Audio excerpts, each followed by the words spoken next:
Գյուրջան Կասկադ, հասանելի բնակարաններ 65 ամիս մարման ժամկետով։ Je vais d'abord répondre à votre question, puis ensuite je vais compléter ma réponse à la question précédente. Sur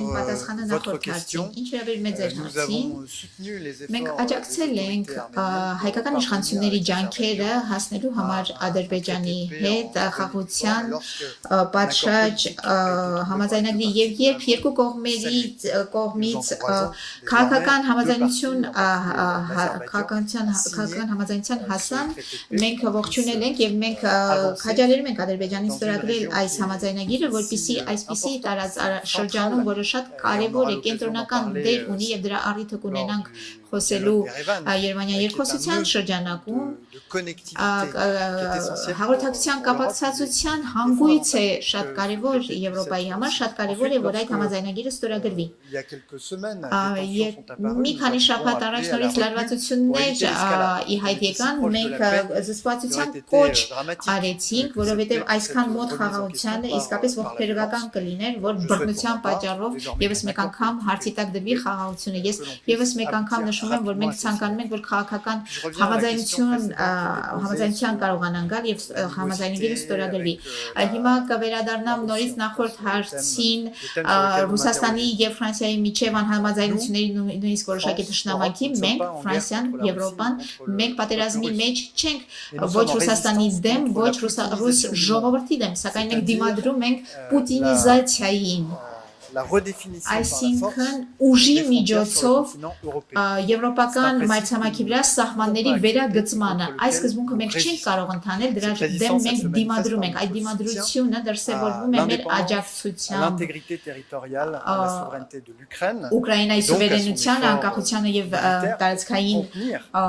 ամբողջականությանը եւ նրա ռազմական ջանքերին զսպելու համար ռուսական ագրեսիան։ Այսինքն ոչ Եվրոպան, ոչ Ֆրանսիան որևէ նկարտում չունի եւ տարածքային պահանջ չունի Ռուսաստանի նկատմամբ ընդհակառակը եւ մեր դիմադրությունը շարունակելու է դրսևորվել նաեւ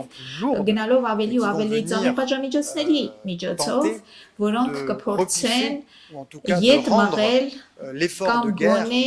պատերազմական ջանքը Վլադիմիր Պուտինի վարած պատերազմի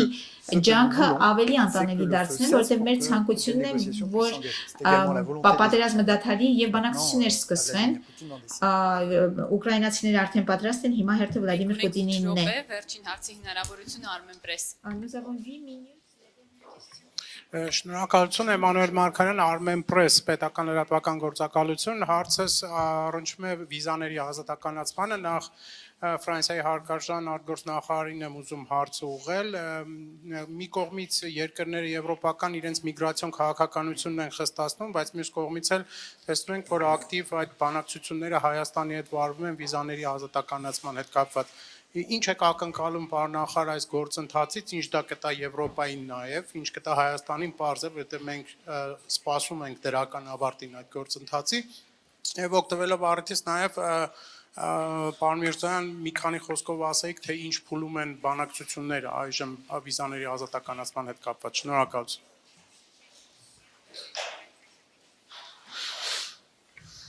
Je vais vous répondre comme je l'ai dit tout à l'heure Ձեզ կպատասխանեմ ինչպես քիչ առաջ ասացի, l'Union européenne, Եվրամիությունը à travers cette discussion qui s'engage այս sur la քննարկման միջոցով, libéralisation որը des visas de սկսվում է séjour, կարճաժամկետ այցերի վիզաների ազատականացման միջոցով եւ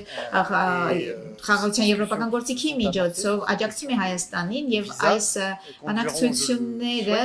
հուսով եմ, ցանկանում եմ, որ կհանգեցնեն ստեղծելու նոր հնարավորություններ ի նպաստ հայերի, բայց նաև Եվրամիության։ Շնորհակալ եմ, ես էլ կփորձեմ հնարավորինս համառոտ անդրադառնալ, հատկապես որ շատ այստեղ քաղաքական ասելիք ամենայն դեպս չկա, մենք ունենք երկու կողմերի մեծ պատրաստակամություն, բանակցությունները սկսված են, բայց կան նաև բազմաթիվ տեխնիկական հարցեր, տեխնիկական գործեր, որոնք պետք է արվեն, թույլ տվեք նաև այսպես ձևակերպել, եւ մի մասը հենց մեր պարտավորություններն են, մենք քիչ առաջ խոսեցինք բիոմետրիկ անձնագրերից, սա միայն մեկն է այն անելիքներից, որոնք պետք է ապահովվեն, որպեսզի Հայաստանը եւ Եվրոպական միությունը միասին կարողանան այդ որոշմանը գալ, այսինքն այստեղ բանակցությունները միայն միմյանց համոզելու մասին չեն, այլ նաև պատկերացնելու են ճանապարհ, այն քայլերը, որոնք պետք է արվեն երկու կողմերի կողմից էլ։ Այսքան շնորհակալություն։